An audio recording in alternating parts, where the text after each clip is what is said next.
Meanwhile, Taiwan's president has confirmed a small number of U.S. troops are in Taiwan, on the island, training Taiwanese troops, saying that the threat from Beijing is increasing every day. Joining me right now is retired two-star Marine Corps General and National Defense Industrial Association Chairman, General Arnold Punaro. General, thanks very much for being here. We so appreciate you and your service to this great country. Thank you, sir.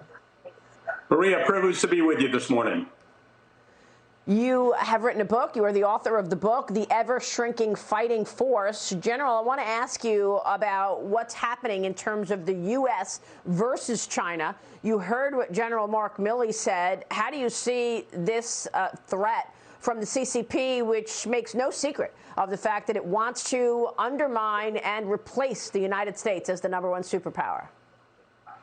Maria, bullseye, and we should be more than concerned about the recent development in China with their demonstration of the ability to put a hypersonic glide missile, potentially with a nuclear warhead. It's clearly a game changer. It's worse than a Sputnik moment. Sputnik was a benign satellite that demonstrated limited technical capability by the then Soviet Union. You have to put this in the broader context that you just described. You've been the leader in pointing out for some time, China's on the mark, militarily, economically, diplomatically, and even scarier, technologically. They're way ahead of us in terms of hypersonic missiles, but they're also ahead of us in technologies that are not just important to our military, but important to our economy and our competitive position in the world. 5G, quantum, artificial intelligence. I could tick off 7 or 8 of them. This development is a game changer because it can put at risk a lot of the investment we've made in our own defense force structure, turn those things into museum pieces. It's also a game changer because it crosses a Rubicon of weaponizing space. Trillions of dollars of the U.S. economy depends on our assured access to space, and we cannot let this stand. So it's worse, in my judgment, than a Sputnik moment, and you're absolutely right.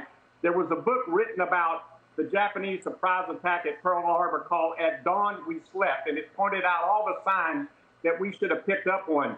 You pointed out, others have pointed out, China is very bold and accurate about what they're saying they're going to do, and they're doing it. So they quadruple their military and things like that. We should be very concerned.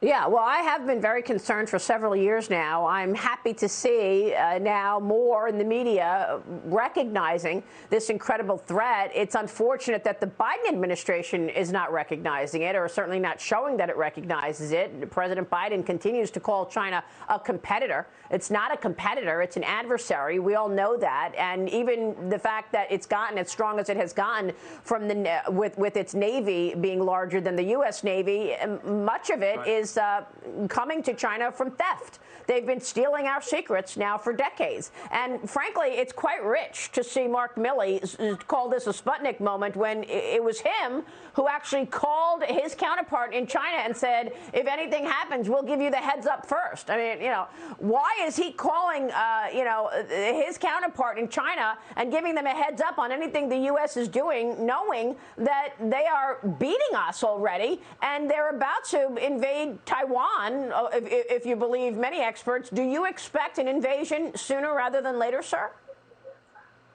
Maria, I think to answer both of your excellent points, number one, I think we have to consider China as an adversary. We also can't play kissy face with countries like China because of what they said they want to do, which is to take over the Western democracies and be the dominant power in the world. And even past administrations, a lot of administrations have talked about the pivot to the Pacific. The problem is we've not put our deeds where our words are. So we've talked a good game. Our force structure in the Pacific of the U.S. military is roughly the same as it was in the year 2000. And China has, as you said, their Navy is larger than ours. They've also quadrupled their land-based capability on Taiwan. I think it's a positive development that we're doing training with Taiwan. I think we need to make an unambiguous, clear statement that if China moves on Taiwan, we're going to defend them, we're going to help them. Let's get around the ambiguity in the Taiwan Relations Act because it sends a signal to the rest of the world. China needs to understand hypersonic missiles, we're going to match them, we're going to deter them, but we need to do more. We should do more training with Taiwan. We should do training in the air. We should do training in the sea. We should send a signal that we're there.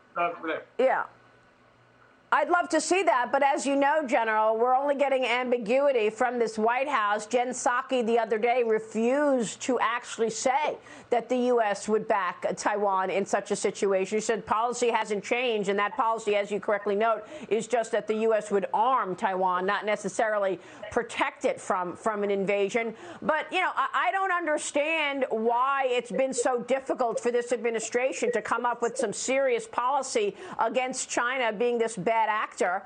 We just roll over when it comes to Huawei. We just sent the CFO back to China. She was under house arrest in Canada. And then, of course, there's all these policy mistakes in Afghanistan.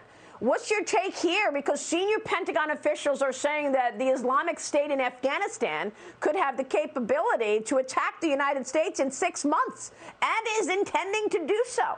All that as al-Qaeda could potentially have similar capabilities in 1 to 2 years, General. We know that this week the Taliban met with the CCP. So you've got the CCP, China backing the Taliban. They want those rare earth minerals in Afghanistan. And you've got, you know, the botched withdrawal where Americans are still there in Afghanistan. Maria, we've learned the hard way that these terrorist organizations reconstitute themselves and rebuild their capability faster than we always predict. So we should basically, eternal vigilance here. They're going to build their capability back faster than they're predicting right now. Number two, there's over-the-horizon capability is no substitute for boots on the ground.